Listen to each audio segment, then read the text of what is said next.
Hi guys, Brinkmann here with a little instructional video on how to replace the parts for this Brinkmann model number 810-8502-S. It's approximately 5 years old. So lately I've been having some issues with it. The parts are corroded, they all rusted out. Let me show you, for example, the heat plates. See, they're all rusted out. Are rusted out. The burners are rusted out. This one right here is rusted out too. Pretty much they're all rusted out. This one's really bad over here. You see the crossover tubes? You see, just they fall apart to the touch. So they're pretty much shot. So all the heat plates are rusted out, so they all got to go. This is bad too. The electrodes with the crossover bar, you see, look, it's all burnt out. It's all rusted out. It has to be replaced. So what I did is I went online through Amazon and I ordered the replacement parts. It's actually called the Hangzhou. It's called a Hangzhou replacement kit for the Brinkmann 8500 series. I ordered it. It took like 2 days to come in. And now if you notice, back up a little bit, if you notice, the grill is pretty good shape. You know, so it's a shame to throw out just to replace these parts. The grill's in pretty good shape, sturdy, strong. The parts total, all the parts total, let me show you over here. These are the key plates. My wife pointed out that these look a little bit narrower than normal. So what I did is I stepped on it and made it wider so it could fit in perfectly. So here goes the tubes. Now I laid everything out so I could do a comparison. I already noticed that the tubes, there's something different. You see the openings right here? On the original parts, the openings are over here, closer to the igniter. I don't know why that is, but I'm sure it will still work. The crossover tubes right here, it comes with 4 of them. It comes with 5 burners, 5 plates. Now the electrodes I bought separately because the grill only takes 3. Each part I believe was about $12. The set was about $50-something. Altogether with tax and shipping cost me about $90. I'll get back to you, see how it goes with the replacement parts. Guys, it seems like all I really need for now is a Phillips screwdriver to start replacing these parts. So what I'm going to do is I'm going to start disassembling the old rusted out parts. What I'm noticing is there's a screw right here. Okay, that's fairly simple. I can remove this screw right here. Okay, loosen up that screw. And then this part right here, this is the replacement part right here.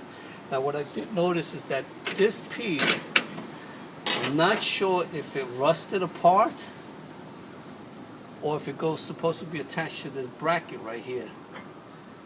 I'm not sure about that. Because if you notice the new part, the bracket is attached to the electrode that's in there. Nonetheless, I'm going to remove it, see if it fits in there perfectly. So, like I said, I'll start removing these parts right here. Okay, they're fairly simple.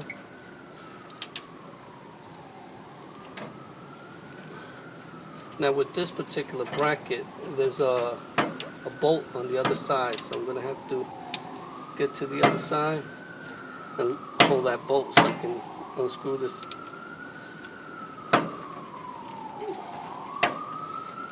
Okay. So pretty much I'm going to replace all these parts right here. This part right here, crossover, everything's going to get replaced. So I'll get back to you, see how it goes. Alright guys, I removed these 2 nuts right here that holds this piece right here. This is the electrode with the cross T-bar. But these nuts right here were holding this support right here for this right here. I'm not sure if it rusted out the part, which I believe that's what happened, because if you notice the new part is all one piece.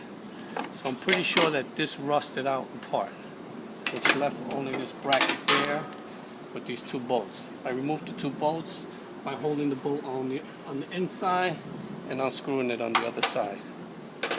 So this part is removed. Now the new part, the replacement part, only comes with one bolt, which is not a problem because one should support it. It's not a big deal. This wire goes inserted in here. Come close over here so I can show you. See the hole right here? It goes inserted in here, and then you do the connection there. But we'll get to that later. I want to see if this part fits in. I removed the screw here, the screw that was holding this. I removed it, so I'm able to remove this. This comes out, and then I can remove the other T-bars right there. So I'm going to keep doing the same thing for the next four burners. For the next 4 burners, I'm going to remove them all. But what I also want to point out, now is a good time for you to give it a nice little cleaning once you remove it. You get a spatula, you remove all the buildup here. See that buildup right here? Remove the buildup here. Take advantage since it's exposed. Remove all the grease. Okay. And that's it. So what I'm going to do is keep continuing doing the same thing. Remove this nut here and these 2 bolts here for the rest of the burners, and I'll get back to you. Alright guys, I started putting the new pieces back in, but I did run into a little situation. The gas pipe here, which is actually my wife pointed out, seems to be like a bit shorter than the actual piece, than the original piece. Close to approximately half an inch. I'll show you here. You see the pipe? See that? I actually need that extra little piece, which is approximately almost a half an inch. And the reason why that's important is because the actual gas line has to be inserted in this hole right here. And when I put the pipe in, it misses it by that much. And it actually has to be resting inside. The gas line has to go inside right here. And because of that ½ inch, it misses it. So I need that extra little ½ inch there. So what I'm going to do is I'm going to return this, and hopefully they'll have the actual pipe that I need. Another thing that my wife pointed out is the hot plates, which is not a big difference, but these have the 4 holes here. This has the 2 holes here, and they're a bit thinner, so they don't fit into place like they should. So what I did is I flattened it out so it could be as wide as this, so it could fit snug like the original piece. Now that works, but if they do have the original piece, why bother? So I'm going to see if I can also return these pieces here. Now the crossbar fit in nice over here. Come back over here. It fit in nice, although it was just 1 bolt instead of 2, like the original piece. The original piece had 2 bolts, 1, 2, with the igniter in the middle. And the replacement had just 1 bolt, like you see here. But it holds in there pretty strong. So I'm going to continue after I get that new piece, because that gas line is important. That little ½ inch makes a big of a difference. Hey folks, Brinkmann here again. Just want to explain to you what transpired from the last clip of the video that I filmed. So I explained to you that these electrodes were replaced. It was fairly simple. This wire goes in here. When you remove this part, this wire goes in there. It feeds in there. It's actually a lot longer than what it appears. See, that's how corroded it was. Even the damage, even the wire was cut. See how they get over time. Over time, they get really corroded. See that? So work anymore. But that wire gets fed in through here, and you can actually see it from the back here. It gets fed in through here. It goes across into the igniter right here. The problem that I encountered was to unplug the igniter. It was kind of tight and it was awkward getting to that part. So what I did is I removed this. This unscrews. The back piece is like a little box. It comes out. Unplug it. Plug in the new one. So I had to do that for the 3 igniters right here. 1, 2, 3. So that was fairly simple. Okay. Now I explained to you on the last clip that these gas pipes, the ones that I ordered, were too short by a ½ inch. So I returned them, and I realized that the new pipes were actually about $27. Lesson learned: when you order and it says that it's the replacement part, don't go by that. Make sure you do your homework, measure it, and make sure that the replacement part is the same exact size that you're going to be getting. So that's that. Okay, I want you to see here the parts that I replaced. The 3 electrodes with the crossbars and the rear crossbars. 1, 2, 3, 4. Okay. These are screwed in. These I purposely left loose so I can show you what happened. The gas line, the gas pipe, which I returned the part. I returned the part because I think that the new part will be too costly. I found the actual size, and it was for like $29. So if you figure $29 times 5, it gets a little costly. That defeats the purpose of me trying to preserve this grill here. Then I'm going into the hundreds. For that, I just buy a new one.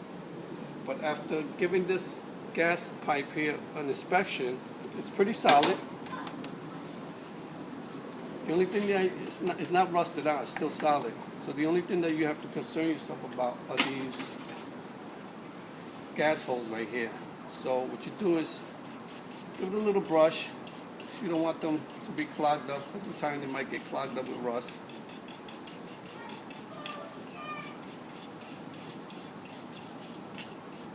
That's it. Give it a little tap. You see some of the rust falls out. It's fine.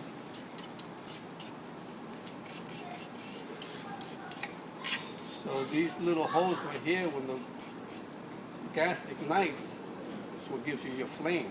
So you don't want none of these holes clogged up.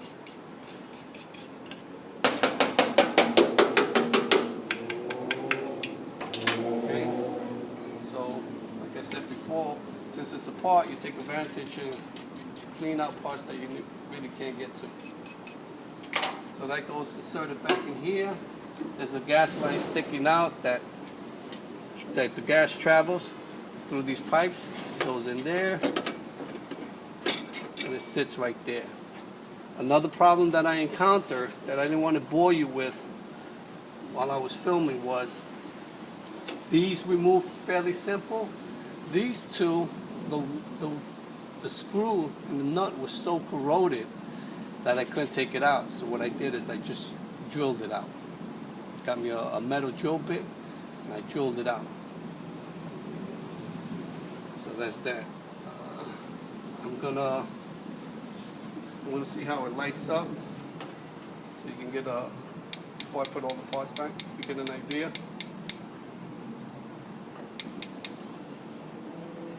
See how that lights fairly quick?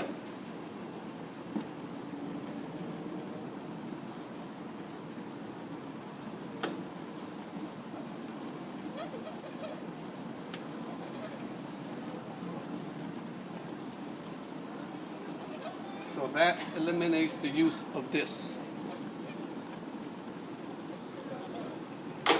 You see how that lights up pretty quick? So when I finish installing these, it should light up the same way without having to use this. Okay, I'll let that on for a little while. Come on this side. I want to show you here. These are the hot plates. These are important because these hot plates go over the burners. They go over the burners and they protect the burner from getting clogged from all the grease buildup that it drops when you're cooking, when you're grilling. Okay? This is a replacement. And like I said before, it's fairly thin. But what's important is that it does the job. And the job is to go over the burner and cover it from getting grease on it. There goes the replacement part. Fits in good. Now if I wanted to get picky, just spread it out so it can fit snug right there. But it's serving its purpose. It's covering that pipe right there.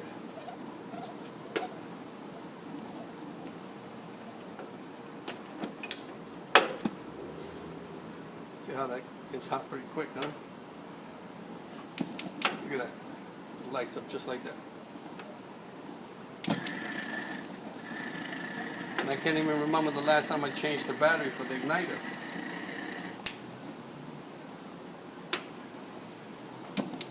Look at that.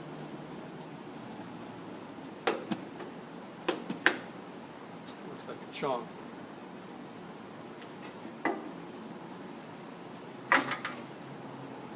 So I'm going to put everything back together and I'll give you another view about it.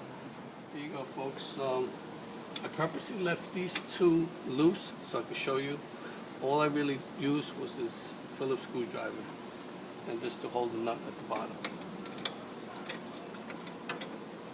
So put that in place. Tighten it up.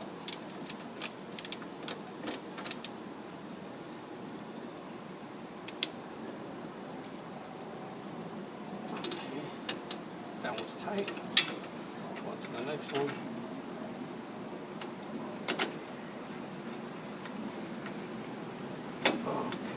That was tight. So, they're all in place. I'm going to test the flame one more time. 5-year-old grill. This is the 5-year-old grill. That's one flame. I don't know what's going on with that one. Sometimes you can't turn it on too quick. You got to let the gas flow first. Turn it on first. You ignite. Boom. Turn it on first. Boom.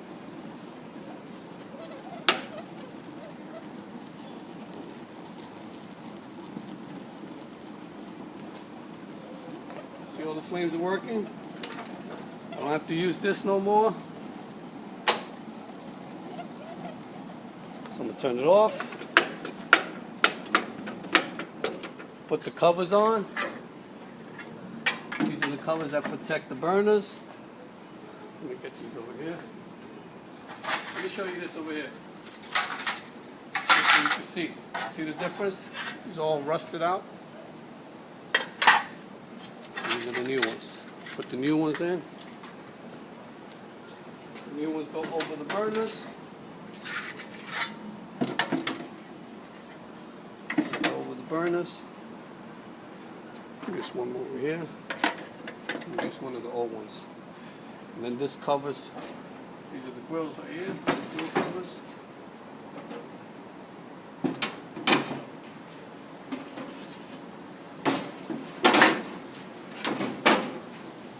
Okay. Like I said, let the gas flow through, give it a little ignite, boom. Let the gas flow through, give it a little ignite, on. Gas flows, on. Gas flows, boom. Gas flows, boom. Look at that. Wow. Look at this, guys. What a beauty. All 5 flames glowing. Put this grill back to life for less than $90. Brinkmann.